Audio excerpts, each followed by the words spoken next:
I used to think that constant knot in my stomach was just a normal part of being a parent. I told myself that feeling perpetually on edge, snapping at the little things, and lying awake at night staring at the ceiling. That this was all just the price of admission for raising a human in this chaotic world. I really thought my stress was my own private burden to carry.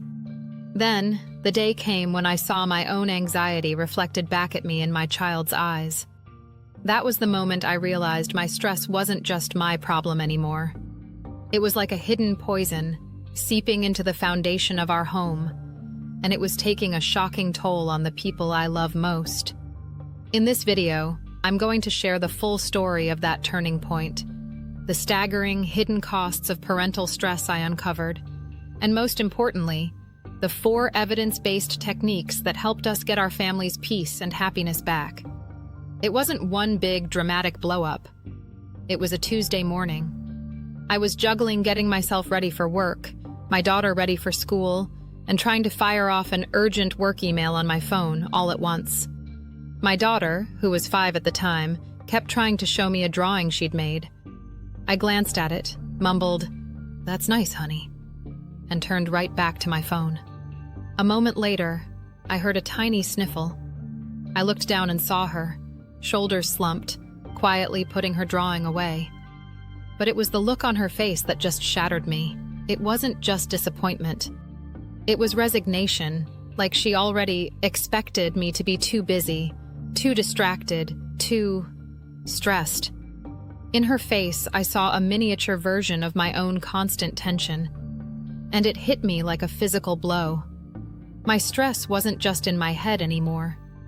It was in the room with us. It was shaping her. And I knew with a terrifying certainty that if I didn't do something, this invisible force would define her childhood and our relationship. The problem: uncovering the hidden costs. That moment sent me down a rabbit hole of research. I started reading everything I could find, talking to professionals, and what I found was, frankly, horrifying. I learned that my experience wasn't unique at all. It's a full-blown public health issue. This has gotten so serious that the U.S. Surgeon General has issued advisories on the crisis, calling parental mental health and well-being an urgent public health priority. It turns out we are a generation of parents under incredible pressure, and it's not a personal failure. It's that the world we're parenting in has become relentlessly demanding. And the data backs this up. According to data from 2023, 48% of parents say that on most days, their stress is completely overwhelming, compared to just 26% of adults without children. The pressures are coming from everywhere: financial strain, the rising cost of living, feeling like you have to work a full-time job and be a full-time parent, and the isolation that so many of us feel. These aren't just feelings, they're measurable forces. I realized the tension I felt with my partner wasn't just about being tired. Research confirms that parental stress directly fuels conflict between couples. But the truly hidden cost, the one that kept me up at night, was the impact on my child. Chronic parental stress is directly linked to a higher risk of anxiety, depression, and behavioral problems in children. It can literally get in the way of their development. Studies have found that a parent's stress can impact a child's brain development and their ability to focus. Some long-term studies show that higher parental anxiety is directly linked to lower academic performance, and that children in high-stress homes may have a harder time hitting developmental milestones in language and social skills. My daughter wasn't just seeing my stress, she was absorbing it. My shortness of breath was becoming her anxiety. My impatience was becoming a reason for her to act out. My inability to be present was becoming a wound in her sense of security. Stress wasn't just a feeling, it was an environmental toxin. And the research confirmed my deepest fear. If I didn't stop it, my stress could leave a lasting imprint on her well-being and her future. That knowledge was my turning point. I couldn't just manage my stress anymore. I had to end it.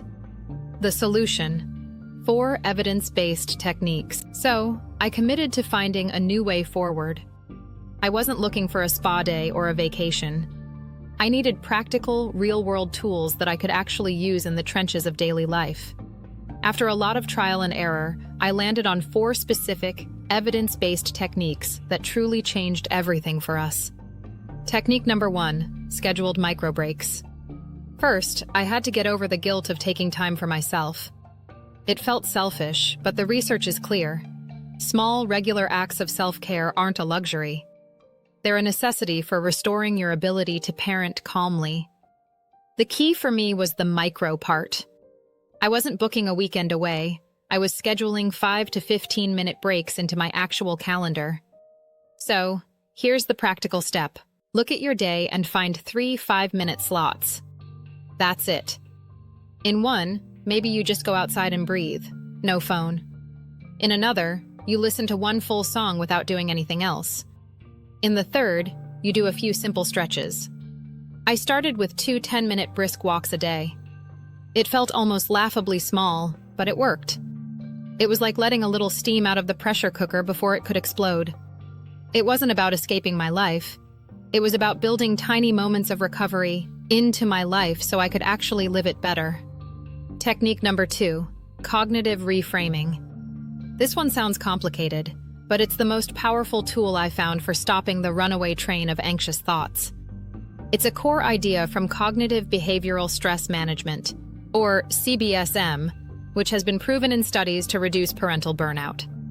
It starts with a simple idea. Notice your automatic thoughts.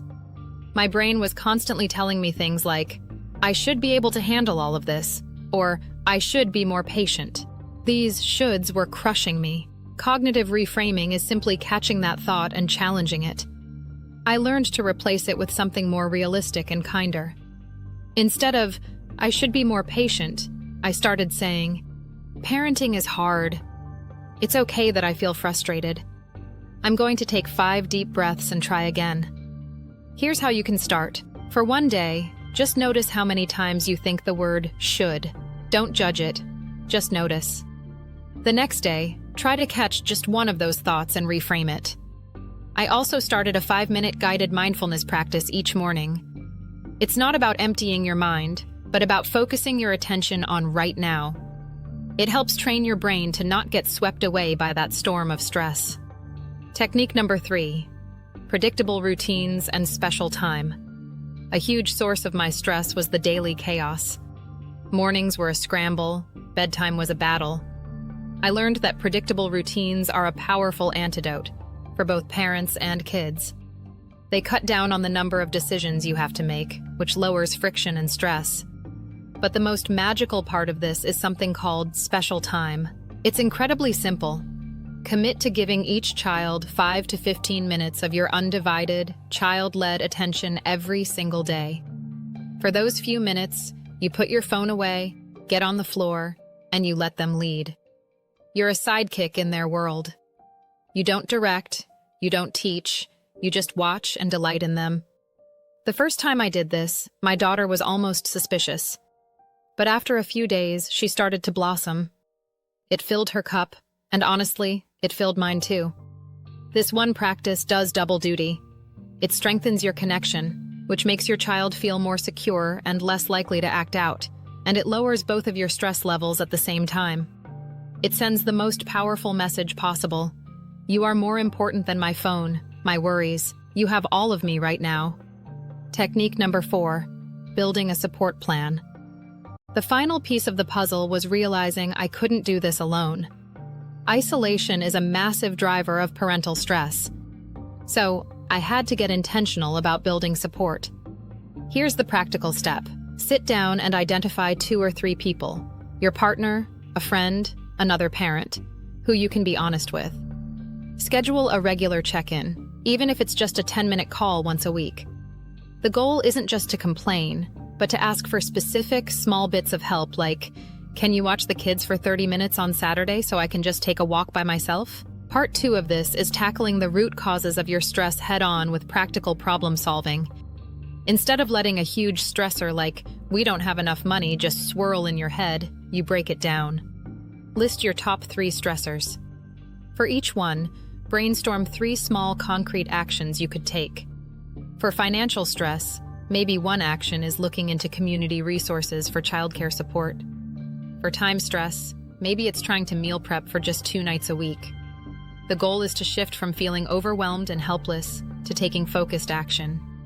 Taking even one small step gives you back a sense of control, which is the direct enemy of stress. Putting these 4 techniques into practice wasn't an overnight fix, but the change was profound. The knot in my stomach started to loosen. The micro breaks gave me pockets of air to breathe. Reframing my thoughts quieted the critic in my head. And special time reconnected me with my daughter in a way that felt like coming home. Our house got calmer. The mornings were still busy, but they weren't frantic. Bedtime became a time for stories, not standoffs. I started laughing more. I was more patient. And the most beautiful change of all was in my daughter. She was more confident and relaxed. I no longer saw my stress reflected back at me. Instead, I saw a happy, secure child who knew, without a doubt, that she was seen and loved. If you feel like you are drowning in the stress of parenting, please hear me when I say this. You are not alone, and you are not a bad parent. You are a good parent navigating a world that asks too much and supports too little. The fact that you're even watching this means you're a parent who cares deeply. The hidden cost of stress is real, but it is not a bill you or your children have to pay. You have the power to change the environment in your home. Let's quickly recap the 4 techniques. Schedule daily micro breaks. Practice cognitive reframing. Establish routines and daily special time. Build a support plan and problem solve your stressors. You don't have to do all of them at once. Pick one. Just one. Try it for a week. Start with 5 minutes of child-led play tonight, or schedule one 10-minute walk for yourself tomorrow. Small steps, when you take them consistently, create massive change. If this was helpful, please subscribe so you don't miss what's next. And I have a question for you. Which of these 4 techniques are you going to try first? Let me know in the comments below. Reading the shared experiences in this community is a powerful reminder that we are all in this together. Be kind to yourself. You're doing a great job. If you're feeling overwhelmed, I made something for you. Grab my free Calm in the Chaos guide, link in bio.